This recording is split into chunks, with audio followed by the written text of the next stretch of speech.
Hi friends, ఈరోజు మా ఇంట్లో అయితే గురుగాకు చింతకూర కర్రీ అయితే చేస్తున్నాను. అది ఏ విధంగా చేస్తాను ఏంటి అయితే ఈ వీడియోలో చెప్తాను. స్కిప్ చేయకుండా చూడండి. ఫస్ట్ ఒక బాండాలు తీసుకొని అందులో ఆయిల్ వేసి ఆయిల్ హీట్ అయ్యాక పచ్చిమిర్చి వేస్తున్నాను. ఈ కర్రీలో ఓన్లీ పచ్చిమిర్చి వేస్తేనే బాగుంటుందండి. ఇదేంటి కారం వేస్తే బాగోదు. అందుకని చెప్పేసి నేను మాకు ఎంత కారం అయితే కావాలనుకుంటున్నానో దానికి సరిపోని పచ్చిమిర్చి అయితే నేను వేస్తున్నాను. ఆ పచ్చిమిర్చి ఫ్రై అయ్యాక అందులోనే ఆనియన్స్ వేసుకుంటాను. అయితే మాకు గురుగాకు అనేది ఇక్కడ సిటీలో మేము హైదరాబాద్లో ఉంటున్నాం కదా, మాకు దొరకదు. ఆ ఊర్లో నుంచి మా మేనత్త పంపించారు. నేను దాన్ని కర్రీ చేస్తున్నాను అనమాట. చాలా అంటే చాలా టేస్ట్గా ఉంటుంది. మీరు కూడా ట్రై చేయండి ఇదే విధంగా. ఇందులోనే కొంచెం కరివేపాకు వేసుకుంటున్నాను. అంటే తాలింపు గింజలు ఉంటే తాలింపు గింజలు కూడా వేయొచ్చు. కాకపోతే నేను లేవని చెప్పేసి ఇంట్లో ప్రజెంట్ అయితే అవి స్కిప్ చేశాను.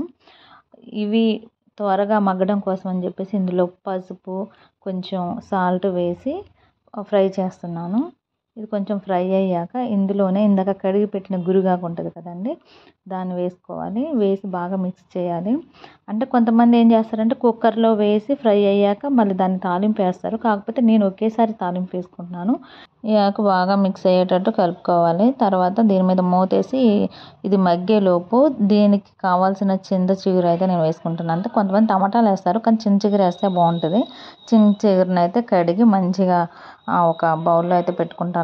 అంటే కడిగి అది కొంచెం ఎండిన తర్వాత దాన్ని నులిపే వేస్తారు ఊర్లో అయితే. కాకపోతే నేనేంటంటే ఇప్పుడు దీన్ని ఎలాగైనా రుబ్బాలి కాబట్టి చింత చిగురు కూడా ఉడికిద్ది కాబట్టి వేస్తే నేను మామూలుగా అప్పటికప్పుడే కడిగి పక్కన పెట్టుకున్నాను. ఇది ఈ విధంగా దీన్ని ఒకేసారి డైరెక్ట్గా వేసేసుకుంటాను.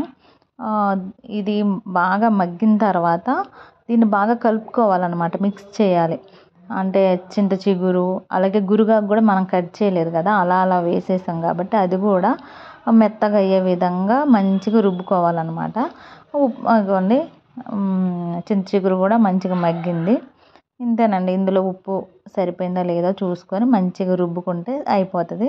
ఇది వేడి వేడి అన్నంలో వేసుకొని తింటుంటే సూపర్ ఉంటుందండి. అంటే ఈ ఉత్తి ఆకుకూర అన్నంలో వేసుకొని తిన్నా బాగుంటుంది. అదే అలా కాకోకుండా అదే మామిడికాయ పచ్చడి ఉంటుంది కదా, అది వేసుకొని అవి రెండు మిక్స్ చేస్తే ఇంకా బాగుంటుంది. మీరు కూడా ఒకసారి ట్రై చేయండి. మా వీడియో నచ్చితే లైక్ చేయండి, షేర్ చేయండి, అలాగే మా ఛానల్ని సబ్స్క్రైబ్ చేయండి. నేనైతే మా అక్షయకి లంచ్ బాక్స్ అయితే పెడుతున్నానండి. తను కూడా చాలా ఇష్టంగా తింటుంది. Okay, bye.